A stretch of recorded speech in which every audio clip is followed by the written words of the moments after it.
The March for Life. Tens of thousands of people right now are marching on Washington, D.C. for the 45th annual March for Life. Never heard of it? You're not alone. Even many conservatives don't really know anything about it because the mainstream media generally black the event out.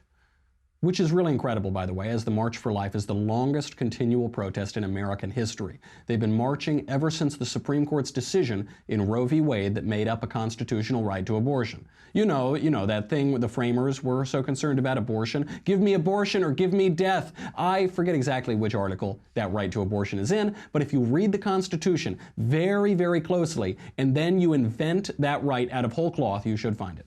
Pro-life supporters have come in from all over the country, and their efforts have not been in vain. 5 years ago, in 2013, the number of annual abortions fell below 1 million for the first time in 40 years, and that number has slowly continued to drop. Of course, that means there are still roughly 1 million babies killed in the womb each year, with maniacal ghouls like Cecile Richards at Planned Parenthood snuffing out a third of them.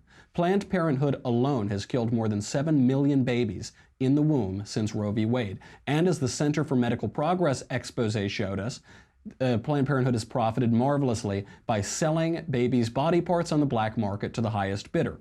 Since Roe v. Wade, well over 60 million abortions have occurred in the United States. To put that in perspective, that's the total population of South Carolina, Louisiana, Kentucky, Oregon, Oklahoma, Connecticut, Iowa, Mississippi, Arkansas, Utah, Kansas, Nevada, New Mexico, Nebraska, West Virginia, Idaho, Hawaii, Maine, New Hampshire, Rhode Island, Montana, Delaware, South Dakota, Alaska, North Dakota, Washington, D.C., Vermont, and Wyoming combined.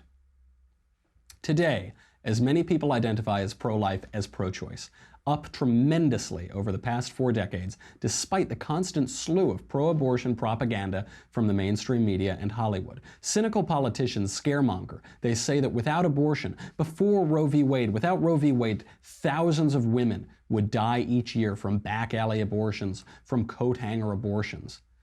The former head of the National Abortion Rights Action League, Bernard Nathanson, has since admitted that he and his pro-abortion conspirators completely invented that number. It was totally made up. It's a total lie. In reality, by 1972, the year before Roe v. Wade, when abortion was still illegal in the majority of the country, the actual number of women who died from illegal abortions was 39. Not 39,000, not 3,900. 39. The wilder statistic is that same year, 24 women died from legal abortions, despite legal abortion only existing in a small percentage of states. The mass slaughter has taken a disproportionate toll on racial minorities. In New York City, more black babies are aborted than born. This is no coincidence. Margaret Sanger, the founder of Planned Parenthood, was a committed eugenicist who explained, quote, "To understand the difficulties and the obstacles to be overcome before the dream of a greater race in America can be attained is to understand something of the task before the women who shall give birth to that race. Among our more than 100 million population are Negroes, Indians, Chinese, and other colored people to the number of 11 million. There are also 14,500,000 persons of foreign birth.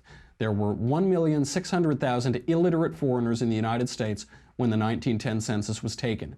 Do these elements give promise of a better race? Are we doing anything genuinely constructive to overcome this situation?" That's from her book, Woman and the New Race. And they did get very constructive, reaching the climax during Roe v. Wade. Future generations will look on our tolerance of abortion with the same horror and moral opprobrium with which we view slaveholders in the antebellum South. Which side will that history record you as having taken?